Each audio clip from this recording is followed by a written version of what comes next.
मित्रों, जय सिया राम, जय राधा कृष्ण। गर्ग संहिता वृंदावन खंड 21वां अध्याय।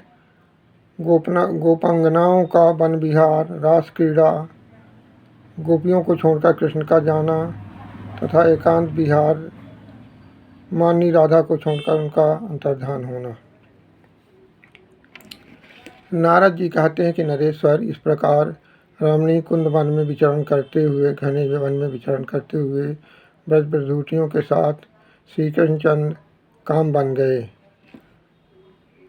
वहाँ मधुर स्वर में बांसुरी बजाने लगे, जिससे समस्त गोपांगनाएं मूर्छित हो गईं और समस्त देवांगनाएं भी मोहित हो गईं।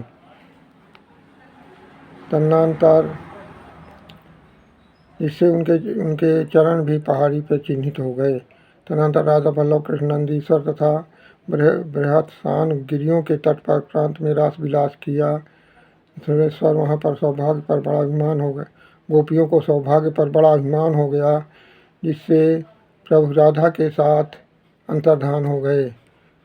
उनके अंतर्धान होने पर ब्रजांगनाएं रोने लगीं, विरह से अत्यंत व्याकुल हो गईं और राधा कृष्ण को ढूंढने लगी। अपनी वाणी से श्री कृष्ण कृष्ण कहकर पुकारती थी और ढूंढते ढूंढते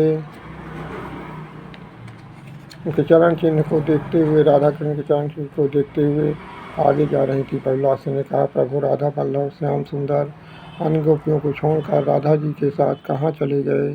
फिर गोपांगनाओं ने उनका दर्शन कैसे पाया?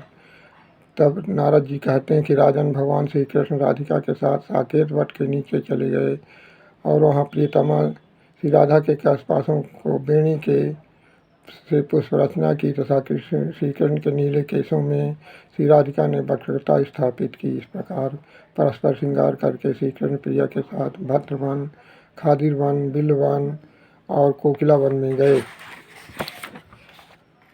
उधर गोपियाँ खोजती हुई उनके चरण चिन्ह देखते हुए आगे बढ़ रही थी। उन गोपनाओं का कोलाहल सुनकर माधव ने राधा से कहा, कोर चंद्रमाओं को अपने सौंदर्य से तिरस्कृत करने वाली प्रिय राधे, सब ओर से गोपिकाएँ आ रही हैं, हम तुम्हें अपने साथ ले जाएंगी, अतः यहाँ से जल्दी निकल चलो। तब राधा ने कहा, प्यारे, मैं कभी राजभवन से बाहर नहीं निकली थी, किंतु आज अधिक चलना पड़ा और पग भी चलने में समर्थ नहीं हूँ। देखते नहीं मैं सुकुमारी राजकुमारी पसीना पसीना हो गई हूँ, फिर मुझे कैसे ले चलोगे? नारद जी कहते हैं, वचन सुनकर राधिका वल्लभ श्री कृष्ण ने राधा के ऊपर अपने दिव्य पीताम्बर से हवा करने लगे। फिर उनका हाथ पकड़कर बोले कि राधे, तुम अपने मौत से धीरे धीरे चलो। किंतु राधा रानी चलने में एक पैर भी आगे नहीं बढ़ाया और श्रीहरि को तरफ पीट करके चुपचाप खड़ी रह गई। तब भगवान बोले, माननीय अन्य गोपियाँ भी तुमसे मिलने की हार्दिक कामना रखती हैं, तथा उन्हें छोड़कर मैं तुम्हारी आराधना करता हूँ। तुम्हें जो प्रिय हो वही करता हूँ। राधे, मेरे कंधे पर चढ़कर तुम सुखपूर्वक से यहाँ से चलो। नारद जी कहते हैं, नरेश्वर, उनके ये कहने पर प्रिया जब उनके कंधे पर चढ़ना चाहा तो श्री कृष्ण जी वहाँ से अंतर्धान हो गए। राजन, फिर तो कीर्तमती राधा का मान उतर गया और रोने लगीं, व्याकुल हो गईं। जैसे उसी समय गोपिकाएँ भी वहाँ पहुँची। राधा का अत्यंत दुखजनक रोदन सुनकर उनको बड़ी दया आई और लज्जा आई।